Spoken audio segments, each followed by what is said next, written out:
E eu vou começar com algo super simples para a maioria das pessoas que já estudam um assunto, mas para quem está começando, eu acho que deve ser uma dúvida muito latente.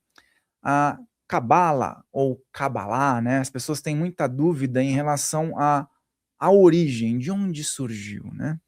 Então aí vai depender de qual cabala que você está falando, né? Porque existem várias cabalas diferentes com vertentes diferentes. Então a gente pode traçar uma origem comum de todas lá no Antigo Egito. Então ela começaria assim com o livro egípcio dos mortos. Eu acho que é onde começa, onde não tem nome de cabala, não tem nada. Mas é onde tem as instruções para você viver uma vida boa e depois que você morrer, você passar para o outro lado e seguir o seu caminho. Então essa instrução é o que vai ter a origem de tudo, né? Do Egito, a gente vai ramificar isso em 3 partes. Então a que é mais conhecida do público, que é a Cabalá mesmo, vai sair do Egito com Moisés. Então todo mundo conhece a história do Moisés, que separa o mar, leva os judeus para a Terra Prometida, traz os 10 mandamentos, né, que são as 10 esferas, e todo esse processo. Então, isso aí está muito conhecido e é da onde o pessoal que estuda a Cabala judaica geralmente traz esse conhecimento. O segundo caminho, a segunda vertente é a chamada gnose, que é o conhecimento também do livro dos mortos e de toda essa estrutura egípcia. Ele vai para a Grécia. Então a gente tem linhagens de faraós que eram gregos, a própria Cleópatra.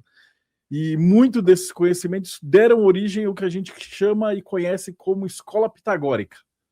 E deu origem ali à filosofia. Então, do jeito como a gente conhece. Então, é Aristóteles, Platão, e aí vai dar origem ao que a gente vai chamar hoje em dia de hermetismo. Então, percebe, já são 2 vertentes que tiveram origem ali na África. E a terceira vertente também teve origem ali na África, porque ficou na África, né? Que chama Ifá, que é o conhecimento dos itãs, ou seja, das histórias que tem a ver com as tribos, com os orixás. Ou seja, esse conhecimento o pessoal esquece que fica ali, o Egito fica na África, né? Mas ele desce ali com a rainha do Sabá, se mistura na cultura tribal e aí dá origem aos cultos dos orixás, que são equivalentes aos deuses gregos, né? Os deuses romanos e tal. Então, qual é a diferença dos 3? Para os judeus, eles têm um monoteísmo, então é Deus único. E aí, Cabala quer dizer receber. Então, eles se tornam uma pessoa melhor através da meditação, através do judaísmo. Você recebe as emanações desse Deus puro. Então, a sabedoria, a beleza, a inteligência, etc. Para os gregos e para os africanos, a divindade era múltipla. Então você vai ter uma causa principal, mas você vai ter divindades ou espíritos da natureza, os orixás, que representam essas qualidades. Então a justiça, a força, a beleza, a inteligência. Você vai ter um deus da força, deus da beleza, deus da inteligência, ou orixá da força, orixá da beleza, orixá da inteligência. E aí, para os gregos, você contava histórias, que é o teatro, como a gente conhece hoje. E dentro dos orixás, ao redor da fogueira, você tem os itãs, que são as histórias de tipo, Xangô casou com Oxum, e aí teve uma guerra, e aí Oxum defendeu o povo. E aí você vai ter várias narrativas que, conforme você escuta essas narrativas, você aprende uma lição. Então percebe, tem uma diferenciação aí nesse estilo, né? Esse hermetismo, essa gnosis, ela vai seguindo. Então ela sai lá dos gregos, vai para os romanos, ela entra junto com o exército romano, e antes disso, junto com Alexandre o Grande. Isso toma ali a Europa inteira, uma parte da Ásia. E aí você vai ter essa qualidade das divindades com as mesmas ideias. Então, tipo, quando você vai estudar a história nórdica, os vikings, os gauleses, lusitanos, celtas, eles têm deuses e divindades que também seguem o mesmo princípio. Então você vai ter lá um deus da força, deus da beleza, deus da agricultura, deus da guerra, seguindo os mesmos padrões que você vai ter nas esferas da Cabala, né? E aí o que acontece? Constantino forma a Igreja Católica, A Igreja Católica com o exército romano toma a Europa inteira, depois vai surgir o Islã. O Islã tem uma vertente espiritual que também é baseada na Cabala, que chama Sufismo, que entra em guerra, ele é perseguido lá pelo Islã. Você vai ter as cruzadas, e depois do final ali de toda essa cruzada, a Igreja Católica começa a perseguir os judeus. E aí, nesse momento, eles têm a opção de se converter para o cristianismo ou morrer na fogueira. E aí, nesse ponto, começa a surgir os livros que a gente entende hoje de Cabala judaica. Então, até então, era só boca-ouvido. Mas a partir daí começa a surgir o Sefer Yetzirah, o Pardes Rimonim, o Sefer Raziel, todos os livros do Lúria, os grandes rabinos que deixaram essa tradição escrita para a gente. E ao mesmo tempo surge a Cabala cristã, que é a galera da igreja que pegou esses ensinamentos dos judeus, olhou e falou, peraí, a Torá é o Velho Testamento e a gente pode acrescentar o Novo Testamento. E aí a diferença da Cabala judaica para a Cabala cristã é que a Cabala cristã tem Jesus e tem o Novo Testamento. E aí você vai ter uma coisa chamada reintegração dos seres, que é o ser humano através do Cristo retornando a Deus. E aí percebe que nesse momento da nossa narrativa a gente já está com 3 Cabala diferentes. Tem uma Cabala judaica, que é pura, tem uma Cabala que é cristã, que tem o Novo Testamento, e tem uma Cabala que é hermética, que ela mistura esse ensinamento da Cabala junto com os conhecimentos dos filósofos. E aí você vai ter as 3 grandes vertentes de Cabala, que aí o pessoal pergunta, então agora, de onde veio a Cabala? Vem daí. Então, Cabala judaica, hoje em dia você vai aprender com o rabino, você vai ter a Cabala ortodoxa, que é só para homens maiores de 40 anos, casados com filho, que falam em hebraico fluente. Então, tipo, muito pouca gente. Mas você tem lugares como o Cabala Center, por exemplo, que ensinam Cabala. Ou alguns rabinos que não são ortodoxos que ensinam Cabala para todo mundo. Não é, obviamente, aquela Cabala profunda, porque se você não for fluente em hebraico, esquece.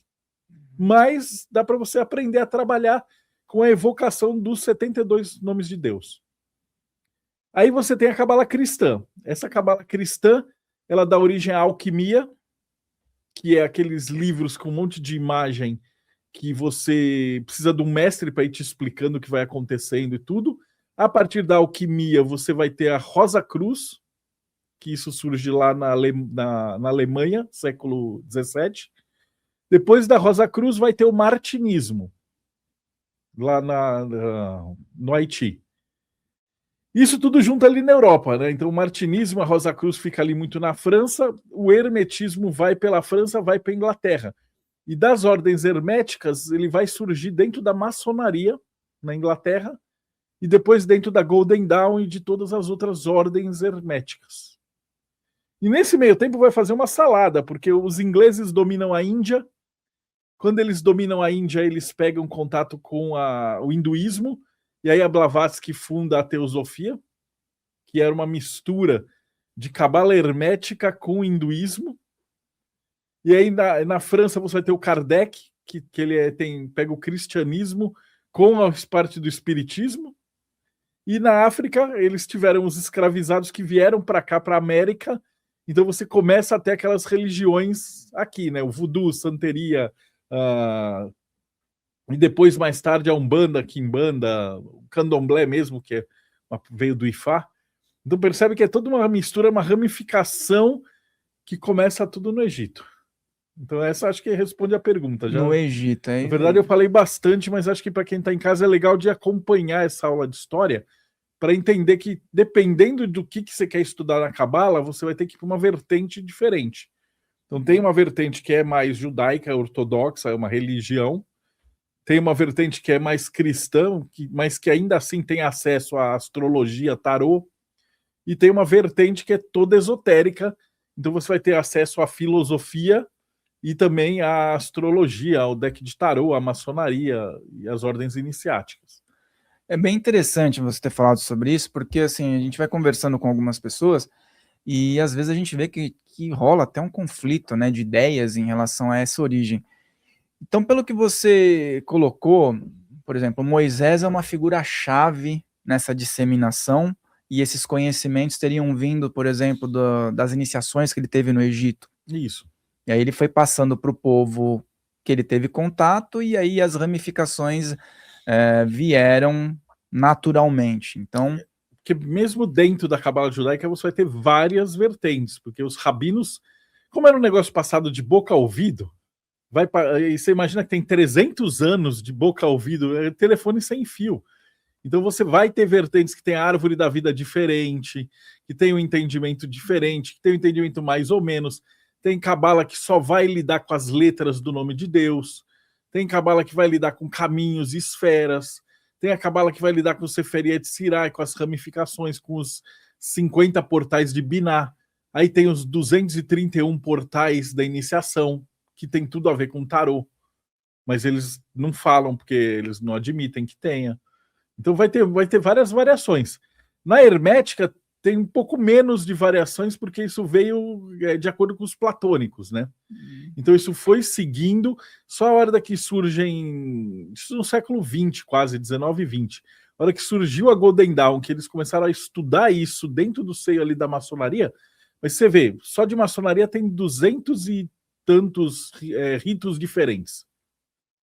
Porque enquanto os templários foram perseguidos e os maçons se esconderam junto com os templários, eles ficaram em vários lugares da Europa. E cada lugar, às vezes tinha mais judeu, às vezes tinha mais cientista, às vezes tinha mais luterano, mais calvino. Dependendo de onde estava, ficava diferente, mais cavaleiro. Aí você vai tendo os ritos diferentes de maçonaria. E se você for para alquimia, também você vai ter. Né? Dentro da Rosa Cruz, você tem várias ordens Rosa Cruzes. Então, você também vai ter várias... Então, a parada é muito, muito aberta. Isso sem contar teosofia e sem contar o Islã, que vai ter o sufismo também, que é uma outra ramificação. E as religiões africanas, que também tem uma variação gigante. Então, quando você chega no século XXI, você vai ter aí quase 500 variações para estudar Cabala. Então, é óbvio que cada um... dependendo do que tem, eles vão ficar brigando e tal, mas só vai brigar quem não estuda. Porque se você estudar e você entender de onde vem, você consegue entender qual é a diferença. Então, claramente, o pessoal que estuda cabala cristã ou martinismo, eles vão falar que o judaísmo é outra coisa, a cabala judaica. Ou eles vão querer estudar a cabala judaica pura. Mas aí dentro da ordem iniciática eles vão ter que estudar a cabala hermética. Por causa do Papi, do Eliphas Levi, etc. Então fica essa treta mesmo, é normal. Mas geralmente é o pessoal que não estuda. O pessoal que é caçador também de pertencimento, né? E aí você colocou essa questão dos ritos, dos mais diversos, das questões religiosas, tradicionais, e a árvore da vida, né? É muito interessante porque eu vejo muitas tradições, muitas vezes desenvolvendo um rito e tendo como referência essa questão da árvore da vida aí que você mencionou, às vezes não se dão conta, né? Então, qual que é a importância dessa simbologia nessas mais diversas vertentes? E muitas vezes as pessoas não se dão conta. Por exemplo, você falou dos nórdicos, né? Uhum. Eles têm uma árvore da vida com outro nome lá, Yggdrasil, né? E é algo muito, por exemplo... E eles têm a mesmíssima estrutura, né? Porque para eles vão ter as 24 runas, que elas equivalem, assim, equivale uma a uma às letras do alfabeto hebraico. Então você vai ter correspondência. Então você pegou Ferru tem uma posição na árvore da vida que tem equivalência com uma carta de tarô, que tem equivalência com uma letra hebraica. Não é exatamente igual, porque quando você está falando de Ferru, você está falando da prosperidade, mas de um cara que mora numa montanha congelada lá na Noruega, na Islândia. E quando você está falando de Tavi, você está falando da mesma prosperidade, só que você está falando do cara que mora no deserto. Então você vai ter diferenças, claro, mas se você parar para olhar, são só superficiais. A essência da coisa é a mesma. Então você vai ter cartas que representam assim, um deserto e do outro lado uma tempestade de neve. E são basicamente as coisas assim, o momento que você não pode agir. Mas são diferentes. Então quem estuda superficialmente, bem raso, vai falar, não, não tem nada a ver uma coisa com a outra. Mas quando você entende a cultura e você aprofunda no simbolismo daquilo, você percebe que toda a estrutura nórdica é exatamente igual à estrutura da árvore, que tem a sua correspondência com a estrutura do deserto. Então, os mesmos problemas, as mesmas situações, o mapa da humanidade, no final das contas, né? E aí cai como se, entra como se fosse um mistério, por exemplo, de conexão entre povos, porque é um mistério envolvido aí nessa conexão que todos esses povos têm em comum, né? Ele entra porque é o cerne de o que nos torna humanos. Então você sempre vai ter a deusa da plantação e da colheita. Mas num território, quando você está tipo na fértil do Nilo, você vai ter as colheitas muito mais abundantes do que e com menos trabalho do que o cara que mora numa montanha que 1/3, 2/3 do tempo o negócio está congelado. Então as divindades elas são diferentes, a maneira como elas se apresentam é diferente. Mas você tem aquela hora de que você vai plantar, você vai colher e o fruto do que você colheu é o que você vai se alimentar. E aí você dá graças para isso. E isso acontece nas duas culturas. E uma do gelo, totalmente norte, extremo norte da Europa, e outra do meio do deserto, com oásis e com caminho assim onde a vida está ligada ao redor da água. Então isso acontece, mas eu acho que são mistérios mais do ser humano. Porque a árvore da vida ela é o mistério da humanidade. Ela entrega tudo aquilo que a gente tem dentro da gente. Então, em última instância, a árvore da vida é o ser humano. E aí você projeta de dentro para fora, para os deuses. Tanto que dá para ser usada até porque é ateu. Se você entender a estrutura da árvore da vida, ela é uma estrutura filosófica, que ela quase em algum momento você pega um pessoal que usa até de autoajuda, e que ela pode ser aprendida sem nenhuma correspondência com divindade. Você estuda a árvore da vida como ser humano se aprimorando. E é bem legal isso que você colocou, porque abre para uns questionamentos que eu acho que devem passar na mente das pessoas, que às vezes são leigas, né? E às vezes também sentem um travamento. E aí você mencionou que às vezes as culturas, as tradições, tinham uma exatidão, por exemplo, de colheita, tomada de decisões, principalmente, né? Então, o que tudo isso dentro da vida cotidiana pode trazer de melhoria em assertividade, eu falo, né? Que às vezes as pessoas passam a vida inteira dando murro em ponta de faca e não entendem porque que as coisas não vão bem. E aí você traz essa filosofia antiga, essas práticas antigas que mostra que com exatidão eles conseguiam ter uma prosperidade interessante, né? Você consegue, estudando a estrutura da árvore da vida, você vai conseguir prosperidade. Mas é diferente de que hoje em dia com essa geração que quer tudo rápido de fast food de TikTok, o cara acha que vai estudar cabala e quer um feiticinho para ficar rico. E prosperidade não é isso. Então a estrutura da cabala ela vai te ensinar como ser humano o que você tem que agir, aonde você está localizado para que você obtenha o melhor do universo naquele ponto da colheita.